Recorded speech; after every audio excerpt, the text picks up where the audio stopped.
Hi hello friends, இன்றைக்கி நம்ம சேனலில் என்ன பார்க்க போகிறோம் அப்படின்னா இனிப்பு ரவை பணியாரம் எப்படி செய்கிறதுன்னு தான் பார்க்க போகிறோம்.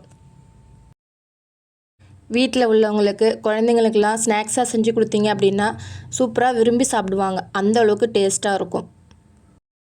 ஃபஸ்ட் டைம் நம்ம சேனலில் பார்க்குறவங்களா இருந்தால் சப்ஸ்கிரைப் பண்ணி சப்போர்ட் பண்ணுங்கள். இப்போ வாங்க வீடியோக்குள்ளே போகலாம். இன்றைக்கி ரவை பணியாரம் செய்ய 1 கப் ரவை எடுத்துருக்கேன். நீங்கள் எந்த கப்பால் ரவை எடுக்கிறீங்களோ அதே கப்பை மெஷர்மெண்ட் கப்பாக வச்சுக்கோங்க. ரவையை ஒரு மிக்ஸி ஜாரில் சேர்த்துட்டு நைஸாக அரைச்சி எடுத்துக்கோங்க. இந்த அளவுக்கு நைஸாக இருந்தால் கூட போதும். இப்போது அது கூட ஒரு பழுத்த வாழைப்பழத்தை நான் சேர்த்துக்கிறேன். உங்கள்கிட்ட செவ்வாழைப்பழம் இல்லை வேறு எந்த பழம் இருந்தாலும் சேர்த்துக்கோங்க. ரொம்பவும் பழுத்த வாழைப்பழம் இருந்தால் தூக்கி போடாமல் இதில் சேர்த்துக்கிட்டால் இன்னுமே டேஸ்ட்டாக இருக்கும். வாழைப்பழத்தை ரவை கூட சேர்த்துட்டு ஏற்கனவே காய்ச்சி ஆற வச்சிருந்த பால் 1/2 கிளாஸு சேர்த்து நைஸாக அரைச்சி எடுத்துக்கோங்க. இந்த அளவுக்கு ஒரு பேஸ்ட் மாதிரி அரைச்சிட்டு இதை வேற ஒரு கிண்ணத்தில் மாற்றி எடுத்துக்கோங்க.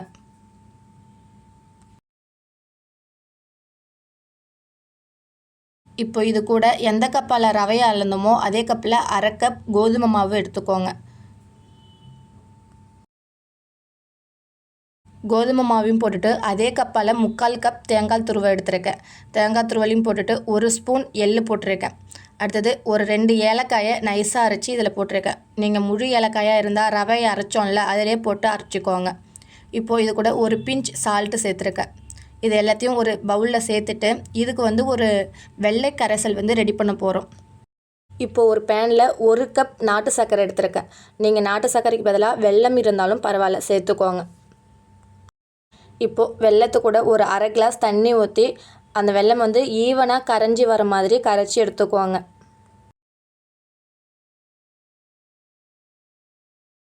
நமக்கு பாகு பதம்லாம் வேணாம், அதாவது வெல்லம் கரைஞ்சி வந்தால் போதும்.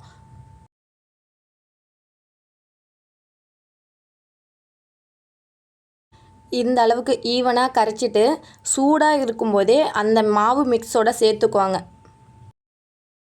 நம்ம இந்த ரவையை ஒரு 20 நிமிஷம் ஊற வைக்கணும். அதனால் நீங்கள் சூடாக சேர்த்து ஊற வச்சிங்க அப்படின்னா சாஃப்டாக ரவை ஊறி வந்திருக்கும். நம்ம இந்த பணியாரம் செய்கிறதுக்கு இன்றைக்கி ஆப்ப சோடாலாம் யூஸ் பண்ணலை. அதனால் நீங்கள் சூடாக இருக்கும்போதே ஊற்றி மிக்ஸ் பண்ணினீங்க அப்படின்னா ரவை நல்லா சாஃப்டாக ஊறி வரும்.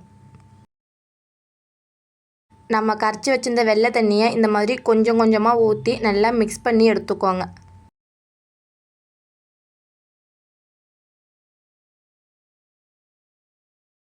நமக்கு இட்லி மாவு கன்சிஸ்டன்சிக்கு இந்த மாவு வேணும். அதனால் அந்த அளவுக்கு கரைச்சி எடுத்துக்கோங்க.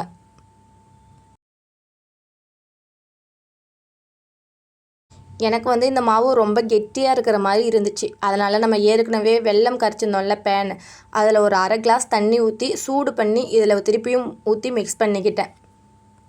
இதில் எள்ளு ஆப்ஷனல் தான், விருப்பம் இருந்தால் சேர்த்துக்கோங்க, இல்லாட்டி ஸ்கிப் பண்ணிக்கோங்க. அதே மாதிரி எண்ணெயில் ஊற்றுறதுனால எண்ணெய் குடிக்குமோன்னு நினைக்காதீங்க. ரவை சேர்த்து செய்கிறதுனால எண்ணெய் குடிக்காது. இப்போது இந்த அளவுக்கு நல்லா மிக்ஸ் பண்ணி எடுத்துக்கோங்க. மாவு எடுத்து ஊற்றினா நல்லா ஊற்றணும். அந்த அளவுக்கு நல்லா மிக்ஸ் பண்ணிவிட்டு இதை அப்படியே ஒரு 20 நிமிஷம் மூடி போட்டு மூடி வச்சு ஊற விட்டுடுங்க. ரவை நல்லா சாஃப்டாக ஊறி வந்திருக்கும்.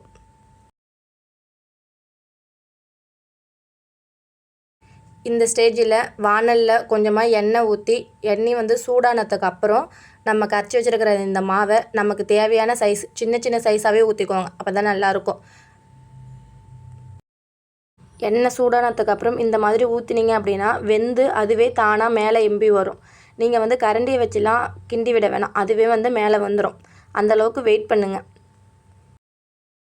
நான் இன்றைக்கி ஒரு பணியாரமாக தான் செஞ்சு எடுத்தேன். நீங்கள் 2 ஊற்றுறீங்க அப்படின்னா ஃபஸ்ட்டில் ஊற்றுனது மேலே வந்ததுக்கு அப்புறம் அடுத்த பணியாரம் ஊற்றிக்கோங்க. இதே மாவை வச்சு குழி பணியார கல் இருக்குல்ல, அதில் நெய் அப்ளை பண்ணிவிட்டு இந்த மாதிரி கொஞ்சம் கொஞ்சமாக ஊற்றி சுட்டு எடுத்திங்கன்னா அதுவும் சூப்பராக இருக்கும். இந்த மாதிரி ட்ரை பண்ணி பாருங்கள் ஒரு டைம். எப்படி வந்துச்சுன்னு சொல்லி கண்டிப்பாக கமெண்ட் பண்ணுங்கள். நம்ம பணியாரம் சுடும்போது அடுப்பு லோ ஃப்ளேம்லேயும் வைக்கக்கூடாது, ஹை ஃப்ளேம்லேயும் வைக்கக்கூடாது, மீடியம் ஃப்ளேம்லேயே வச்சு செய்யுங்க. ஏன்னா லோ ஃப்ளேமில் வச்சுருந்தா எண்ணெய் அதிகமாக குடிச்சிரும். அதே ஹை ஃப்ளேமில் வச்சிங்க அப்படின்னா மேலே மட்டும் தான் வேகும், உள்ளே அவ்வளோவா வேகாது. அதனால் மீடியம் ஃப்ளேம்லேயே வச்சு ஒவ்வொன்றா சுட்டு எடுத்துக்கோங்க. நாள் செஞ்சுட்டு அடுத்த நாள் வரையுமே வெளியில் வச்சுருந்தே சாப்பிட்லாம், கெடாது, அந்த அளவுக்கு டேஸ்ட்டாக இருக்கும். நீங்களும் ஒரு முறை ட்ரை பண்ணி பார்த்துட்டு எப்படி வந்துச்சுன்னு சொல்லி கமெண்ட் பண்ணுங்கள். உங்களுக்கு இந்த மாதிரி ரெசிபிலாம் பிடிச்சிருந்தா மல்லி ஸ்பைசி கிச்சன் யூடியூப் சேனலை சப்ஸ்கிரைப் பண்ணி சப்போர்ட் பண்ணுங்கள். ஓகே ஃப்ரெண்ட்ஸ், பாய்.